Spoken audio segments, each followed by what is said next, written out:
UP में आयुष्मान योजना को लेकर लाभार्थियों के लिए बुरी खबर, हटाए जाएंगे 1.5 लाख लोग, शुरू होगा सर्वे। जी हां, प्रधानमंत्री जन आरोग्य आयुष्मान के लाभार्थियों को झटका लगने वाला है। इस योजना के दायरे में आ रहे 1.5 लाख लोग अब इससे बाहर हो सकते हैं। स्वास्थ्य विभाग उनका सर्वे शुरू करने जा रहा है। दर्शाए पते पर नहीं मिलने वालों का नाम आयुष्मान योजना से हटाए की संस्तुति की जाएगी।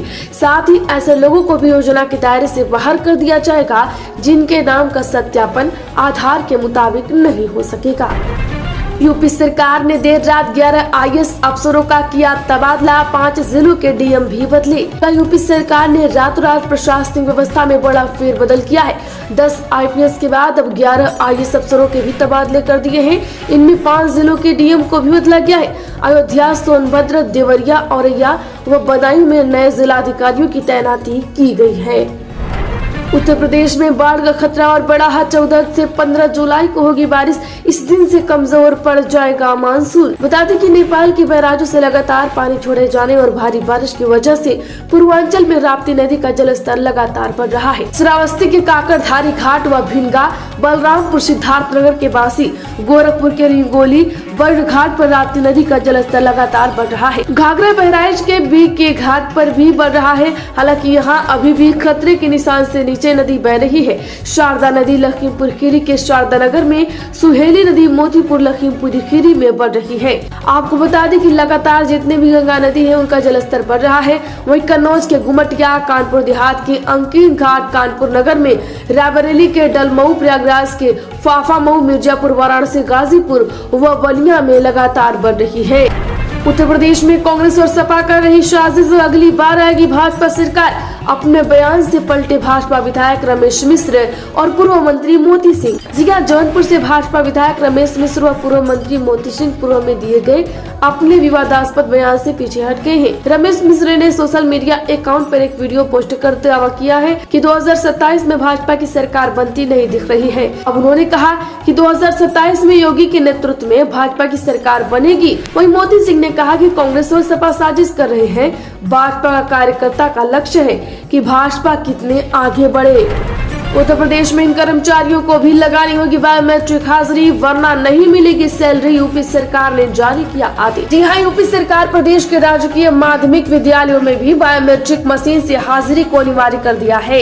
इसके तहत माध्यमिक विद्यालयों में शिक्षक और शिक्षणेतर कर्मचारियों को बिना बायोमेट्रिक हाजिरी लगाए वेतन नहीं मिलेगा। इस संबंध में माध्यमिक शिक्षा निदेशक की ओर से आदेश जारी कर दिए हैं। इस आदेश के बाद माध्यमिक स्कूलों के करीब 1,43,000 शिक्षा एवं शिक्षणेतर कर्मचारियों को अब बिना बायोमेट्रिक हाजिरी लगाने वेतन नहीं मिलेगा। उत्तर प्रदेश के गांवों को 24 घंटे मिलेगी ये सुविधा। लखनऊ के ग्रामीण इलाकों में शुरू हुआ ट्रायल रन। बड़ी खबर है, जल जीवन मिशन के तहत सर्वाधिक नल कनेक्शन देने वाले यूपी के गांव में अब 24 घंटे पानी की आपूर्ति देने की तैयारी शुरू कर दी गई है। पहले चरण में लखनऊ के कई गाँव में ट्रायल रन शुरू किया गया है। दूसरे चरण में नल से जल के जरिए इन्हें अन्य जनपदों के गाँव में भी शुरू किया जाएगा। जल जीवन मिशन के तहत उत्तर प्रदेश ऐसा करने वाला पहला राज्य होगा। विंध्य बुंदेलखंड में सुबह शाम के समय ही आपूर्ति दी जाएगी। यूपी में मुस्लिम महिलाएं कोर्ट जाने से बचे, शरीयत का मजाक न बनाए। सुप्रीम कोर्ट के फैसले पर बोले बरेली मौलाना शहाबुद्दीन। जिया सुन्नी बरेली उलेमा ने मुस्लिम महिलाओं को कोर्ट कचहरी न जाने की हिदायत दी है। ऑल इंडिया मुस्लिम जमात के राष्ट्रीय अध्यक्ष मौलाना मुफ्ती शहाबुद्दीन रजवी बरेलवी ने कहा कि सुप्रीम कोर्ट का फैसला अपनी जगह सही है कि शरीयत के मामले में अदालतें दखल दे रही है। मुस्लिम महिलाएं कोर्ट कचहरी जाने से बचे ताकि शरीयत का मजाक न बन जाए। देश भर में स्थापित 10 शरीयत कोर्ट से जुड़े उलेमा अपनी जिम्मेदारियों को निभाए। मौलाना शहाबुद्दीन रजवी बरेलवी ने सुप्रीम कोर्ट के फैसले पर प्रतिक्रिया देते हुए कहा कि सुप्रीम कोर्ट ने तलाकशुदा मुस्लिम महिलाओं और गैर मुस्लिम महिलाओं के बारे में फैसला दिया है। फैसले को एक तरफा कहना मुनासिब नहीं है। उत्तर प्रदेश में अखिलेश यादव की इंडिया गठबंधन को 2 का सीट नहीं मिली तो अकेले महाराष्ट्र चुनाव लड़ेगी सपा। जी हां, समाजवादी पार्टी ने महाराष्ट्र विधानसभा चुनाव के लिए तैयारी शुरू कर दी है। पार्टी चाहती है कि महाविकास आघाड़ी गठबंधन में वह शामिल हो, मगर सपा ने इंडिया गठबंधन को 2 कह दी है कि अगर आगामी विधानसभा एवं महानगर पालिका चुनाव में सपा को नजरअंदाज किया गया तो सपा अकेले चुनाव लड़ेगी। अखिलेश यादव ने आज मुंबई में सपा पदाधिकारियों व कार्यकर्ताओं संग बैठक की और चुनाव के लिए अभी से तैयारी शुरू करने को कहा। यही नहीं, अगर अकेले चुनाव लड़ना पड़ा तो सपा अधिकतम कितनी सीटों पर मजबूत प्रत्याशी दे सकती है। सूत्रों के मुताबिक 1 दर्जन सीटों पर जीत का दावा करते हुए इतनी सीटें मांगी गई। उत्तर प्रदेश में बार बार नियम तोड़ने वाली गाड़ियों का कैंसिल होगा रजिस्ट्रेशन। उन्नाव हादसे के बाद एक्शन में परिवहन विभाग। जिला यूपी परिवहन विभाग 3 सदस्यीय समिति ने आज उन्नाव के पास आगर लखनऊ एक्सप्रेसवे पर एक दूध के टैंकरों से हुई दुखद टक्कर के लिए बस संचालक को दोषी ठहराया है। इस घटना में कम से कम 18 लोग चल बसे हैं, जबकि 19 गंभीर रूप से घायल हुए थे। बता दें कि इस घटना के बाद आला अधिकारियों ने उन गाड़ियों की पहचान करने का निर्णय लिया है जो बार बार नियम तोड़ते हैं, ताकि उनका रजिस्ट्रेशन रद्द किया जा सके। सावन से पहले मांस की बिक्री रुकवाए प्रशासन, नहीं तो बीजेपी विधायक शलभ मणि की डीएम को चेतावनी। 22 जुलाई से सावन का महीना शुरू हो रहा है। ऐसे में जगह जगह कांवड़ यात्रा भी निकाली जाएगी। ऐसे में सड़क किनारे और खुले में हो रही मांस की बिक्री पर रोक लगाने के लिए हिंदू संगठन और भाजपा विधायकों ने अभी से मांग शुरू कर दिया है। देवरिया से भाजपा विधायक शलभ मणि त्रिपाठी ने खुले में हो रही मांस की बिक्री को लेकर सावन से पहले बंद कराने के लिए डीएम को एक चिट्ठी लिखी है कि अगर जल्दी ही मांस की बिक्री और बुचड़खानों पर प्रतिबंध नहीं लगाया गया तो खुद सड़कों पर उतरकर प्रदर्शन करेंगे। यूपी में अनंत राधिका की शादी में अखिलेश डिम्पल के साथ पहुंचे रवि किशन और जैकी श्रॉफ ने खाया बनारसी पान। स्मृति ईरानी ने भी की शिरकत। जी हां, बिजनेसमैन मुकेश अंबानी के छोटे बेटे अनंत अंबानी और राधिका मर्चेंट शादी के बंधन में बंध गए हैं। आपको बता दें कि देर रात मुंबई के जियो वर्ल्ड सेंटर में शादी का रस्म हुआ। सपा प्रमुख अखिलेश यादव भी शादी में शामिल होने मुंबई पहुंचे। पत्नी डिम्पल, बेटी और बेटा भी उनके साथ थे। गोरखपुर से भाजपा सांसद रवि किशन भी पत्नी के साथ अनंत की शादी में शरीक हुए। क्रिकेटर सूर्य कुमार यादव, अमेठी की पूर्व सांसद स्मृति ईरानी जैसे तमाम बड़े बड़े नेता से लेकर तमाम बड़ी बड़ी हस्तियां वहां पर मौजूद थी।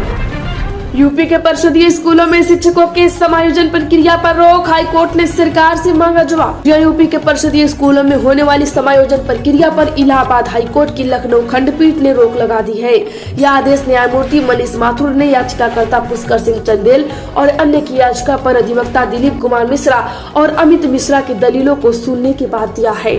उत्तर प्रदेश में अग्निवीर पर चिंताएं, पर सरकार इधर उधर की बात कर रही है। मायावती का हमला। जी हां, बसपा सुप्रीमो मायावती ने अग्निवीर भर्ती को लेकर सरकार पर एक बार फिर से हमला बोला है।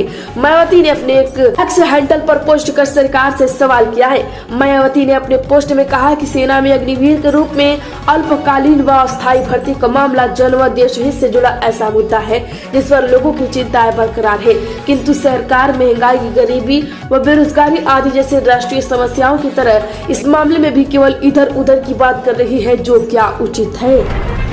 उत्तर प्रदेश में आरबीआई के डिप्टी गवर्नर ने कहा 2031 तक भारत बन जाएगा दूसरी सबसे बड़ी अर्थव्यवस्था, नंबर 1 बनने में लगेगा इतना दिन। जी हां, भारत की मजबूती, बुनियादी और अंतर्निहित क्षमता को देखते हुए देश 2031 तक दुनिया की दूसरी सबसे बड़ी अर्थव्यवस्था और 2060 तक दुनिया की सबसे बड़ी अर्थव्यवस्था बन जाएगा। भारतीय रिजर्व बैंक के deputy governor Michael D Patra ने मसूरी में लाल बहादुर शास्त्री राष्ट्रीय प्रशासन अकादमी में भारतीय प्रशासनिक सेवा के अधिकारियों को संबोधित करते हुए यह बात।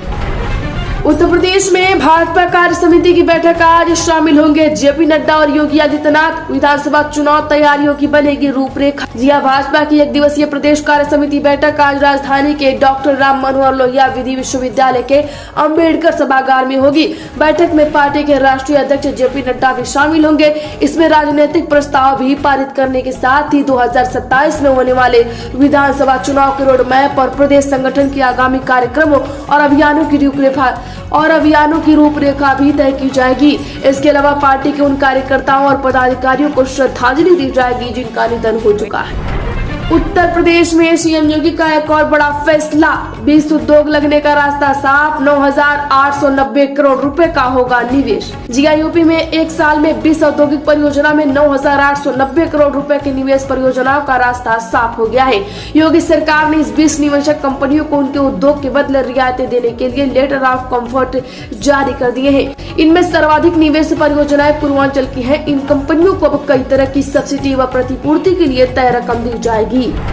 उत्तर प्रदेश में आलू, प्याज, टमाटर ने बिगाड़ा रसोई का बजट। 7वें आसमान पर सब्जियों के भाव। जी हां, जहां से सब्जियां इंपोर्ट होती हैं, हिमाचल प्रदेश जैसे राज्यों में देर से हुई बारिश के कारण फसलों को हुए नुकसान के चलते राष्ट्रीय राजधानी दिल्ली, उत्तर प्रदेश जैसे तमाम में सब्जियों के दाम आसमान छू रहे हैं। ऐसे में आम उपभोक्ताओं को टमाटर जैसी रोजमर्रा की चीजें दोगुनी कीमत पर खरीदने को मजबूरी है।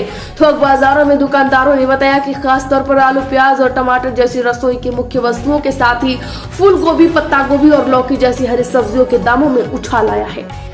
उत्तर प्रदेश में फिर गुड़ उत्पादन का हब बनेगा पूर्वांचल, किसानों को रास आने लगी गन्ने की खेती। जी हां, पूर्वांचल में एक बार फिर से गुड़ उत्पादन का हब बनेगा। किसानों में गन्ने की खेती के प्रति रुझान बढ़ा है। यही वजह है कि आजमगढ़ समेत आसपास के 5 जनपदों में खेती का दायरा बढ़ गया। पिछले 7 साल के मुकाबले इस बार इन जनपदों में गन्ने का रकबा करीब 2700 हेक्टेयर बढ़ा है। पिछले साल की बात करें तो 12,500 हेक्टेयर में खेती हुई थी। इस साल 12,200 हेक्टेयर में किसानों ने बुआई की है। वहीं आजमगढ़ के साथ ही मऊ, गाजीपुर, जौनपुर और वाराणसी किसान आजमगढ़ के सठिया चीनी मिल को गन्ना की आपूर्ति करेंगे। उत्तर प्रदेश में अब पूर्व सैनिकों EDFC कॉरिडोर की सुरक्षा की कमान साहेनेवाल से पिनखली तक हुए तैनात। यह रेलवे की महत्वाकांक्षी परियोजना ईस्टर्न DFC कॉरिडोर पर मालगाड़ियां रफ्तार भर रही हैं। ऐसे में ट्रैक की सुरक्षा को लेकर DFCCIL ने कदम उठा लिया है।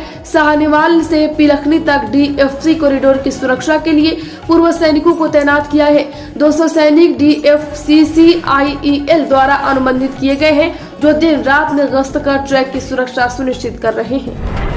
उत्तर प्रदेश में किसानों की हो गई बल्ले बल्ले, अब 5 साल तक नहीं देना होगा यह शुल्क। जिया नोएडा प्राधिकरण की बोर्ड बैठक में किसानों को बड़ी राहत दी गई है। अब किसानों के पास रजिस्ट्री की तारीख से 5% कोटे के भूखंड पर निर्माण के लिए निःशुल्क 5 साल तक मौका रहेगा। अभी तक यह समय सीमा 2 साल थी। जिन किसानों ने पूर्व में 2 साल के बाद अतिरिक्त समय लेने के लिए शुल्क जमा कर दिया था, उनको इसका फायदा नहीं मिलेगा। उत्तर प्रदेश में क्षेत्रीय भाषाओं में होनी चाहिए लॉ की पढ़ाई। राम मनोहर लोहिया यूनिवर्सिटी के दीक्षांत समारोह में बोले चीफ जस्टिस से। देश के मुख्य न्यायाधीश न्यायमूर्ति डॉक्टर GY चंद्रचूड़ ने कहा कि कानून की पढ़ाई हिंदी व अन्य क्षेत्रीय भाषाओं में भी कराई जानी चाहिए। उन्होंने कहा कि हिंदी में जीरा हो और फैसले भी लिखे जाएं।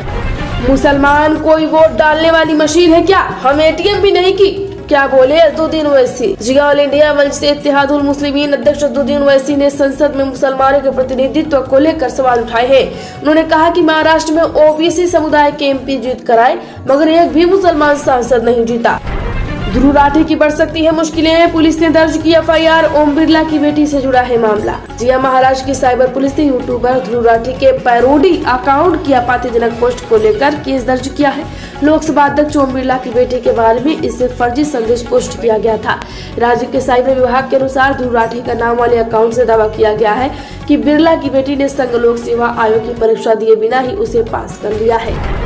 7 राज्यों के उपचुनाव में एनडीए को बड़ा झटका। इंडिया गठबंधन ने किया कमाल, जानिए किस राज्य में किसकी हुई जीत। जी हां, 7 राज्यों की 13 विधानसभा सीटों पर उपचुनाव में बीजेपी के नेतृत्व वाले एनडीए को झटका लगा है। वहीं कांग्रेस, तृणमूल, आप, DMK जैसे दलों की इंडिया गठबंधन के कुल 10 उम्मीदवारों ने जीत दर्ज कर ली है। वहीं एनडीए गठबंधन को केवल 2 सीटें मिली है। बिहार में 1 सीट पर निर्दलीय उम्मीदवार ने जीत हासिल की। आम आदमी पार्टी ने जालंधर सीट जीत ली है। पश्चिम बंगाल की सभी 4 सीटें TMC ने जीत ली। हिमाचल प्रदेश की 2 सीटों में कांग्रेस और बीजेपी को एक-एक सीट हासिल हुई।